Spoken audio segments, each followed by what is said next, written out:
आई और स्वागत कल जाऊ बबा माला नमस्कार ताली पीट दल तने के वार्ड बानी रौरा ए तो हम का करी का मेजा के वार्ड बानी हो वार्ड काना के बानी कि रौरा जी नमस्कार प्रणाम दोस्तों। अभी हम पहुंच गए बानी गाय घाट पंचायत में वार्ड नंबर 6 में और हमरा साथ में जुड़ गए बाने वार्ड नंबर 6 के वार्ड मेंबर जय सिंह। सबसे पहले हमरा चैनल में स्वागत बा। बहुत बहुत स्वागत बा, अभिनंदन बा। जे भी जतना लोग चैनल पे आदमी देखत सबके नमस्कार बा, प्रणाम बा, हार्दिक अभिनंदन बा, स्वागत बा। कहीं पहले आई और स्वागत कल जाऊ बबा माला नमस्कार ताली पीट दल तने हम ई जानल चाहतानी जय जी कि जौन है नल जल योजना चलल बाटे का ई जल सबके घरे घरे मिलता? घरे घरे सबके मिलता बिल्कुल मिलता।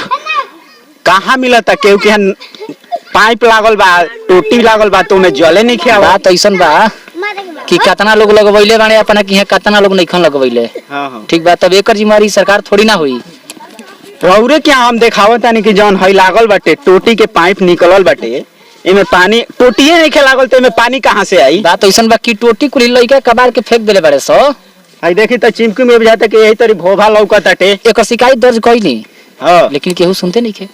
रौरा वार्ड बानी रौरा एकरा पर ज्यादा फोकस करे के चाहिए। हम वार्ड नहीं किए, हमरे को वार्ड बनावे के सोचा तारे हमरा वार्ड के कावना के वार्ड बानी रौरा का करी का मेजा के वार्ड बानी हो वार्ड कावना के बानी कि रौरा सुनी वार्ड में आई और नल में पानी काहे नहीं खावत?